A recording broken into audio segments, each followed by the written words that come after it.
So what I'm going to explain in this video is how to do an experiment to find the specific heat capacity of a material. The equation we're using is Q, heat energy in, equals M, mass of the object, C, specific heat capacity, and change of temperature. And we're going to do it over a period of time for a range of temperatures and then plot a graph. Now your equipment looks a little bit like this. You're going to have a solid block of either aluminium or copper or brass. You're going to have an immersion heater, which you are going to connect up to a power supply, and you're going to have a thermometer. Now, Q refers to the heat energy coming in through this immersion heater. How am I going to work the Q value out? Well, the heater is going to have a power rating, right? And then you are going to measure time as a way to calculate that Q value. So although our independent variable is Q, the heat coming in, and our dependent variable is delta T, which is the change in temperature of the block, what you will measure is the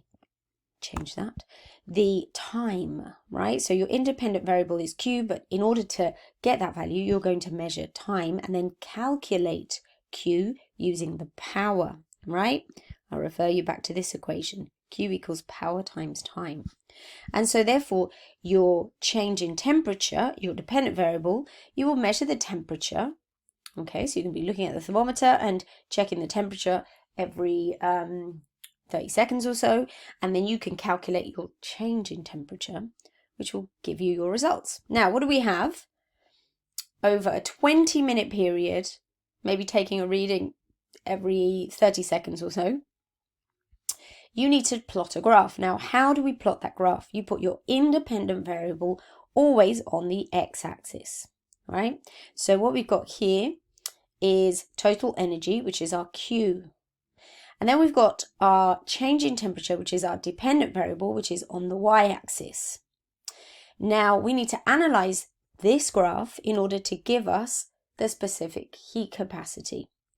The confusion lies in that our equation looks like this, Q equals mc delta T, but our graph is like this, right? It's not easy to do. So let me talk you through how to linearize the equation so that you can use the graph to find specific heat capacity. See, what it looks like at the moment is that Q should be best represented on the y-axis, and Q is something that has to go on the x-axis. So we rearrange this equation, and what I do is I isolate delta T, and I bring MC over to this side. So you can see here that delta T equals Q over MC. So now we have this on the y-axis and Q on the x-axis. Sorry, Q on the x-axis, that's right, good.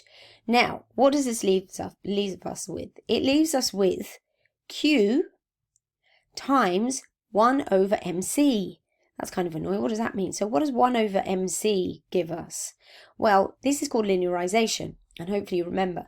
If I put delta T on the y-axis and I put Q on the x-axis, then 1 over MC is the slope of this graph.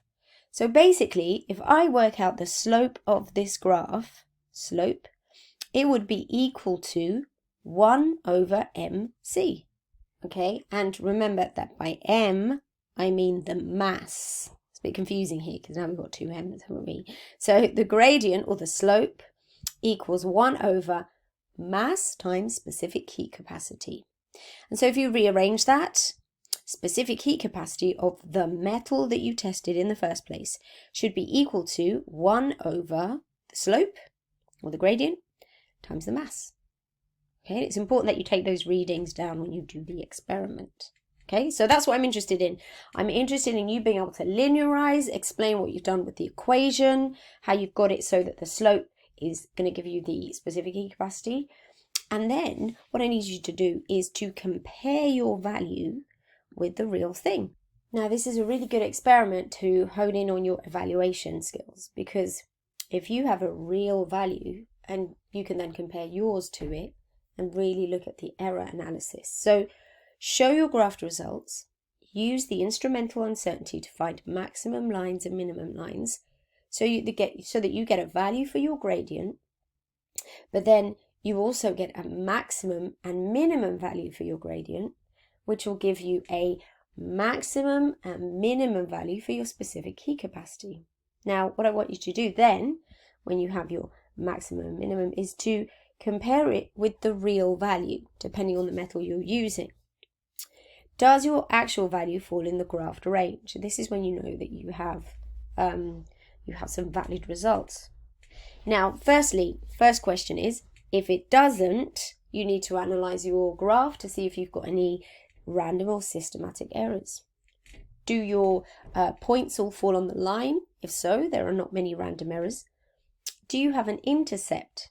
If we look at this equation, you can see, if you go right back to the original equation, you do not have an intercept predicted here. You don't have a plus b or anything. So this graph should really go through the origin. And if it doesn't, why? What's happening there in terms of the data that you're measuring? Okay, and try and use physics to explain your errors. Okay, so that's a good opportunity to practice some really high-level experimental skills.